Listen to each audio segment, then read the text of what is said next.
ternyata ada perbedaan banyak antara perantau di Europe dengan perantau di Amerika.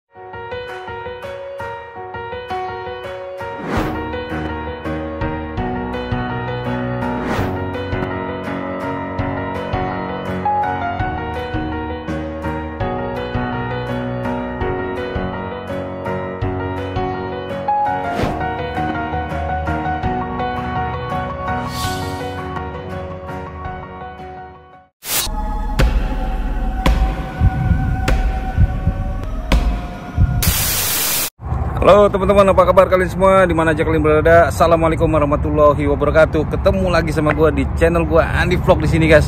How you doing? Oke guys, hari ini gue ada kedatangan tamu. Jadi tamu ini teman lamanya bokap. Jadi udah termasuk pionir di sini. Ya kalau bahasa Indonesianya itu membabat alas gitu kan.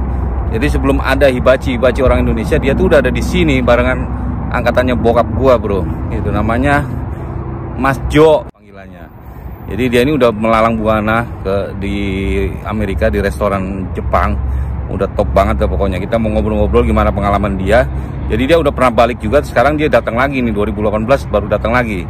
Kemarin juga baru ketemu di Facebook dari temen juga, dari subscriber gua namanya Arif. Makanya gue sekarang bakal ketemu dia. Kita ngobrol-ngobrol gimana pertama kali masuk ke Amerika tuh motivasinya apa, tujuannya apa. Banyak guys pertanyaan yang bakal gue kasih tahu dia. Ya, saksiin terus, jangan kemana-mana, tetap di sini, di subscribe, jangan lupa like and comment, gue tunggu. Oke, let's go. Oke geng, sekarang udah dateng nih masnya, namanya gue panggilnya Bang siapa Jo? Joves ya. Joves sama lu ya? Noves ya. Ini ada Bang Noves. Weh, kenalin dulu nih bro. Gue dapat kenal dari Bang Arif di subscriber gue. Jadi hari ini sekalian kangen-kangenan sih. Gue sebenarnya nggak pernah ketemu bro ya. Cuman lu kayaknya kenal sama keluarga gue lah ya, bokap ya. Nah ini udah termasuk salah satu pionir hibachi di Amerika nih guys. Ya gila men. Kalau lo kenal dia Bang Togi pasti kenal sama dia. Atau Bang Poltak yang udah lagi nonton nih. Sekarang kita mau ngobrol-ngobrol nih. Semua kan banyak teman-teman di Indonesia nih pada lihat nih. Mereka tuh pengen banget ke Amerika bro. Jadi gue sengaja memang nggak taunya video gue ini memotivasi mereka, membakar mereka untuk datang ke sini. Sebenarnya di Amerika itu kenapa sih? Enak apa enggak sih aslinya? Iya di Amerika itu sebenarnya dibandingkan. Nah ini kita kan ingin membanding-bandingkan karena saya juga pernah selain dari ke Amerika pernah juga ke Europe. Oh gitu ya? Iya ternyata ada perbedaan banyak antara perantau di Europe dengan perantau di Amerika. Apa tuh bedanya? Kalau perantau di Europe itu sepertinya tidak boleh dan tidak bisa untuk mendapatkan pekerjaan kalau statusnya itu ilegal. Kalau di Amerika sebenarnya juga tidak boleh. Nah, tetapi kelebihannya orang-orang di Amerika tidak usil gitu. Kalau orang di Europe itu selalu dipengaruhi oleh mungkin dipengaruhi oleh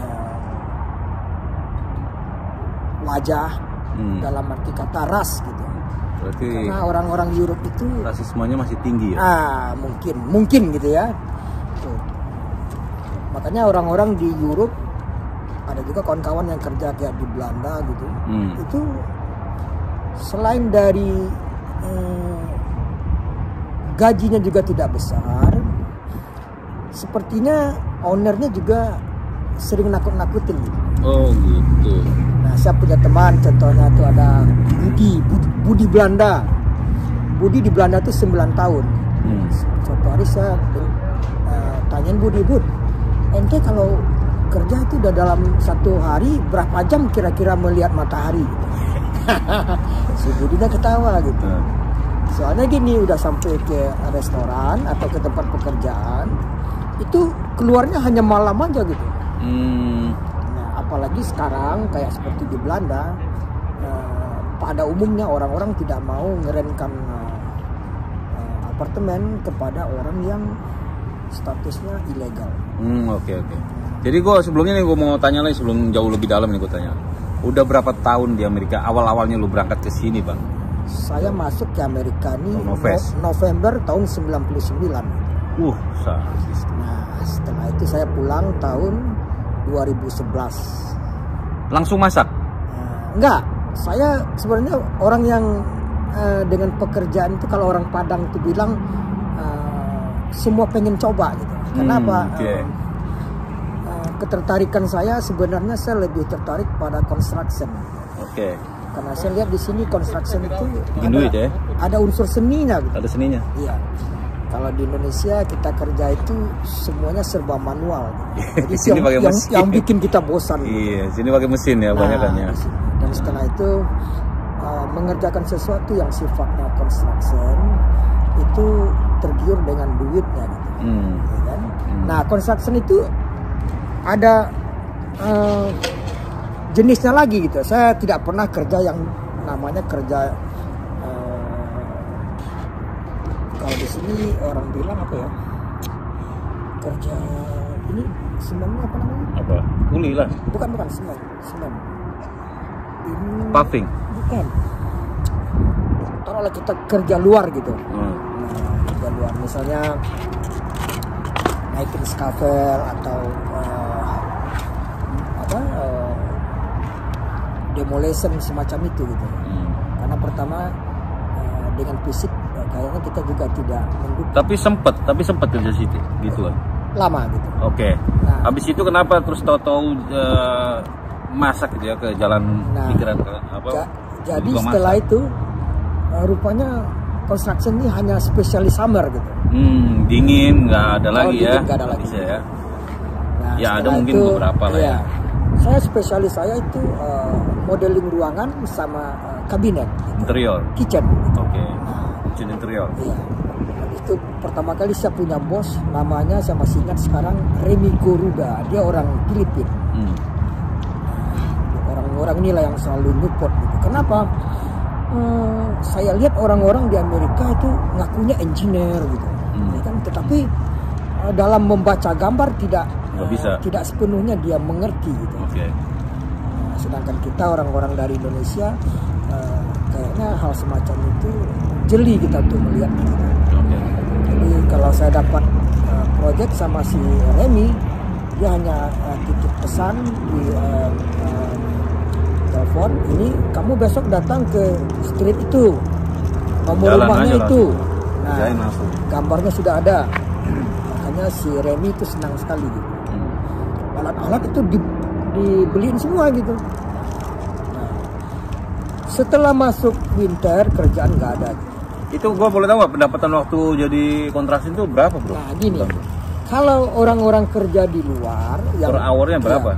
Ya, orang-orang kerja di luar itu pada dasarnya dia itu grup. Nah orang-orang ini biasanya dibayar.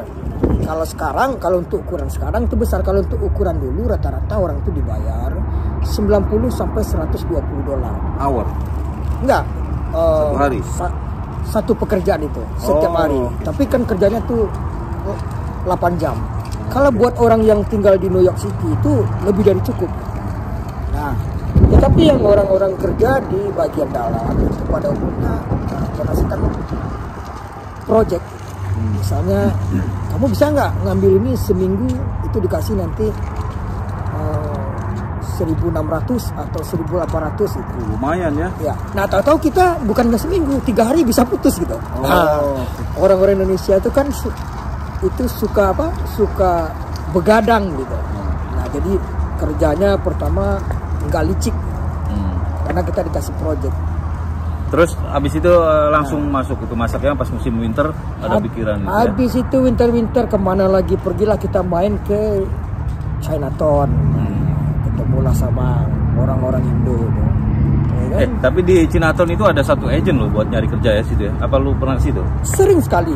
Banyak itu agen kerja ya. Agen yang paling top dulu Makci gitu. Makci di New York. Jadi kalian yang buat yang datang sini nggak perlu khawatir. Nggak perlu khawatir. Iya, jadi nyari kerjaan tuh paling mentok kita paling ke agent di New York gitu. Itu cuma bayar berapa dulu? 50 ya? Enggak, itu dulu. Ya. 30 perak. Sekarang udah 50-60 sekarang. Sekarang mungkin ya. Kerjaan apa bisa kalian cari di situ, bisa kalian dapat, udah bayar cuma 60, udah selesai, lu tinggal berangkat, kan? Iya. Jadi habis itu langsung masak ke hibachi tuh ya? Enggak. Habis itu saya coba masuk ke restoran gitu.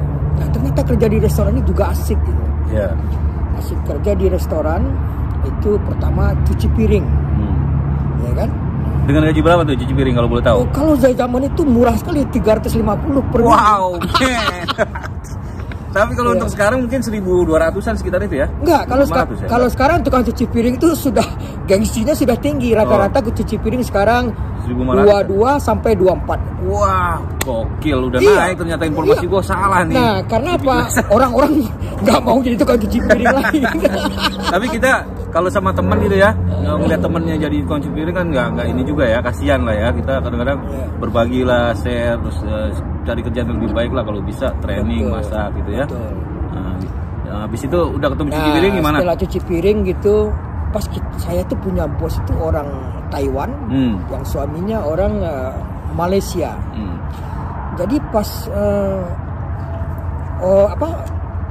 kitchen chefnya itu keluar, si bos itu bilang, kamu nanti tawarin? Enggak, bukan ditawarin. Tolong kamu masak itu yang order itu. Okay. Nah, saya pun jadi tertawa gitu loh, tukang cuci piring gitu. Nah, dari situ lah ya. Nah, dari situ awal. Habis itu si bos bilang gitu, kamu nih kayaknya kerja di apa aja, di kitchen aja ya. Kamu cari teman kamu gitu. Habis itu si bos bilang, ini saya kasih tahu sama si bos, kamu ini aja, kamu terangin ke saya kalau masak dagingnya gimana. Nah, kan ada medium well, dan well, dan kamu kasih aja tuh. Nah, saya catat lah gitu kan. Nah, setelah itu si bos kayaknya senang sekali gitu kan.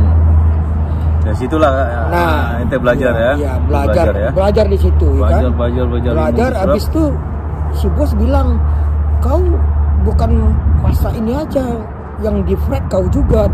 Aku jadi tertawa aku. Pokoknya intinya gitu ya. Iya, jadi dalam pikiran ini si bos mau membunuh restorannya, Pak. Mau membunuh bisnisnya, Pak gitu. Iya, memang kadang-kadang orang terpaksa, Bro. Daripada nyari orang lain kan susah gitu kan. Mendingan orang yang di dalam itu diangkat gitu. Biasanya begitu. Jadi setelah kerja sama si bos itu, berapa lama tuh udah? 3 bulan. Si bos bilang gini, si bos tuh kalau guyon memang betul-betul hebat. Dia bilang, anak muda, kalau ada orang lomba masak atau lomba pertandingan gimana masaknya teriyaki, kau akan aku daftarkan. Mantap. Aku jadi heran gitu kan. Loh, emangnya kenapa? Teriyaki kau tuh betul-betul bagus kan. Mungkin dia itu spirit. Jadi 3 bulan itu langsung gimana? Keluar apa gimana? Enggak, kerja terus ya kan. Nah, habis kerja itu suatu hari datanglah petualang itu. Teman. Orang Indo. Saya kenal dia tuh waktu dia di Walmart gitu. Nah, dia bilang gini, Jo, ente masih kerja di Ichiban yang di Jersey kan? Masih. Kapan kerja di situ lagi? Mau nggak jadi tukang masak?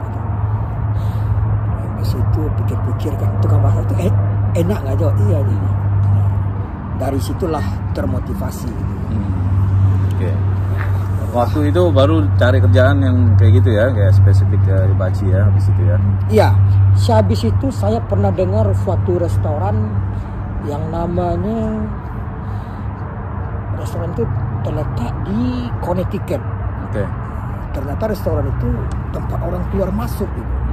Sikat langsung. Saya masuk ke situ. Itu pertama kali jadi hibachi tanpa pernah belajar, tanpa pernah training. Asik. Nah, dulu kan yang hanya ada itu kan video Yahoo. Ya kan? Nggak ada itu, Papa nggak ada buat belajar. Nah, belajar lagi. Kan? Tapi waktu zamannya lu itu masih belum banyak orang Indonesia tuh, Bro. Masih orang-orang Filipina ya, Thailand ya. Makanya Cina. Itu tadi gitu, ya kan? Enggak, Cina enggak. Enggak, Cina. Yang ada Filipina, Vietnam ya. Nah, dulu kalau di New York itu yang dedengkot hibachi itu orang Banyuwangi. Nah, bapak itu namanya Pak Anang gitu. Bapak ini. Orang Banyuwangi Pak Anang.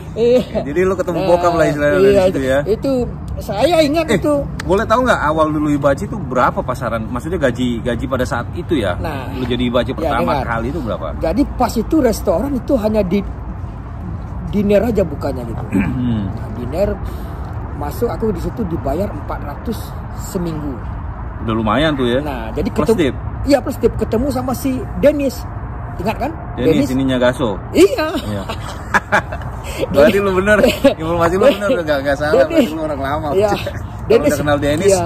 Dennis si Dennis kayaknya orang-orang baru juga itu kayaknya teman-teman gitu. Yang pernah lulusan Gaso pasti lu kenal nih, namanya Noves nih, Bang Noves. Kayak Bang Modi ya, ada siapa lagi bro? Ada Hedi, kenal ya? Iya. Marlon, almarhum Marlon. Terus Budi Bali lu kenal? Barengan Okta dia. Mungkin kalau lihat adik gua juga si Okta ya, lu kenal semua ya? Mungkin kalau lihat gitu. Terus ada si Tommy, ada Mbak Desi ya kan? Desi apa kabar nih, ditanyain nih sama Mbak Desi kan kita dulu rumit gitu. Iya. Ya kan? Nah, gawat nih. Jadi ini salah satu guys, salah satu pionir Hibachi dari sekian banyak pionir jago-jago masak dari Manado. Ini dari salah satunya dari Padang gitu kan. Jadi teman-teman Manado yang udah nonton, salam gua, salam dari Bang Noves buat kalian. Sehat-sehat guys di salam New buat York, ya. buat Feki Karompis itu. Feki Karompis katanya ada teman lamanya nggak pernah ketemu. Rumit itu dulu kan. Kalau lihat videonya, mudah-mudahan lu bisa. Nanti gua kasih ya Instagramnya, punya ya. Nanti di bawah ada Instagram. Terus kita mau balik lagi. Jadi selama itu kenal bokap di Gaso ya? Berapa lama? Enggak. Kita tuh pernah suatu hari, saya hanya dengar gitu ya. Suatu hari itu saya lihat itu si Babe itu nongkrong sama lu kalau udah panggil Babe udah bener nggak salah. Sama Pak Yosep gitu kan. Pak Yosep ini kan apa spesialis tempura. Pak Yosep. Kayaknya gua udah nggak ada. Ya itu CS-nya itu. CS-nya itu. Oke. Lu zamannya siapa bro situ? Siapa? Pas masuk di Gaso, di Central Valley kan? Enggak, saya enggak pernah kerja di Gaso. Tapi ya? teman-teman kalau dulu kan orang-orang Tepan kan gaulnya sama Tepan. Iya. Orang Tepan kan belagu dulu. Tapi ngumpulnya tuh di New York pasti ya? Iya. Teman-teman ngumpulnya di New York. Nah, saya itu seringnya kerjanya tuh ke luar state, tapi base camp tetap New York. Okay. Karena bagaimanapun tempat tinggal itu, apartemen itu harus kita punya. Jadi berapa? Maksudnya waktu itu Bang Noves nih dapat penghasilan 1 bulan berapa sama tipnya itu total? Gini, sebenarnya gini, saya orangnya orang yang paling nggak suka menghitung-hitung beberapa nggak usah detail. Ya. Jadi sekitar berapa gitu. Waktu itu gua mau bandingin sekarang gitu. Sekarang anak-anak udah enak sekarang. Betul. Ya. Kalau di zaman kita tuh juga cukup enak. Kenapa? Dulu kita tuh terpengaruh karena selalu pengen kerja di restoran baru. Nah, 4 bulan, 3 bulan restoran baru udah mulai sepi, cabut lagi gitu. Ya kan? Nah, kalau untuk pendapatan kalau dulu tuh kayaknya lebih oke dulu daripada sekarang gitu kan. 2000 masuk ya dulu ya. 2000 lebih ya.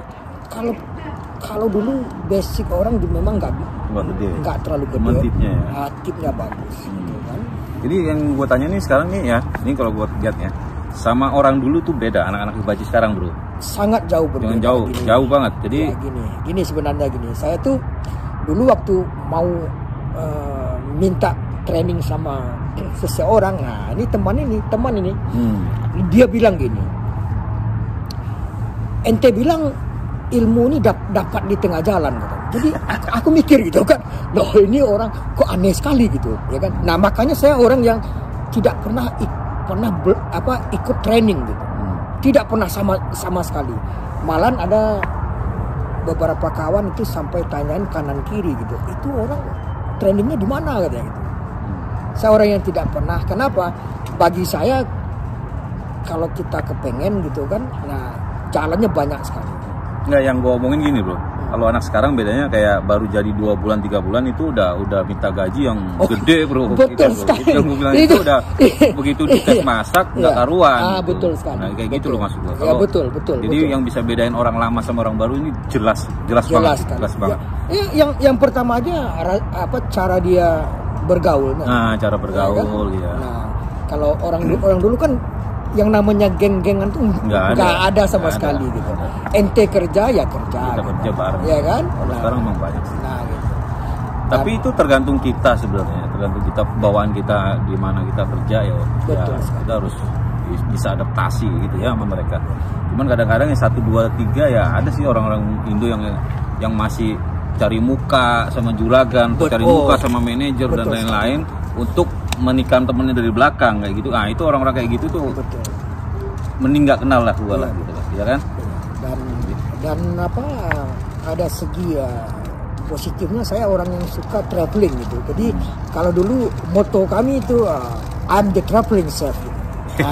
Gitu dulu ya kan. Jadi kalau tanyaan kemana-mana ya kayaknya sudah sangat banyak sekali gitu. Malahan kami pernah ngedrive itu dari New York ke Texas, restorannya sepi 2 bulan, cabut kami ke San Francisco, cabut lagi balik gitu ya kan. Nah itu rombongan kami itu. Habis itu ya itulah namanya yang namanya perjuangan bro. Perjuangan gitu. Jadi ini bro, begitu lo udah masak itu berapa tahun tuh dari awal lo datang nyampe pertama 19 berapa?